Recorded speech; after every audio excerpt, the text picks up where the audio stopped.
How to use PowerPoint presenter view. Hey everyone, welcome back to the channel. If you are new here, don't forget to hit the subscribe button and turn on the notification bell to not miss any updates.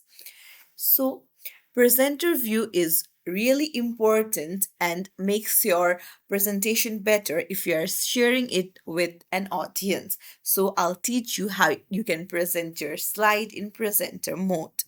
So for that, go ahead and open up your PowerPoint and then on the ribbon bar, go to slideshow and before turning your presentation into a slideshow, make sure that you tick on use presenter view.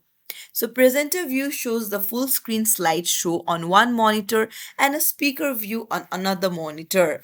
And it also shows you a preview of another slide. So you can add your notes, a timer or more in the speaker view and no one else will able to see it on the big screen. It will be only available in your laptop that you are presenting with. And it will be really simple and make your presentation effective. So just tick on it. And that's it. This is how you can use the presenter view. If you found this tutorial helpful, don't forget to like and subscribe to our channel for more tips and tricks. Thank you for watching.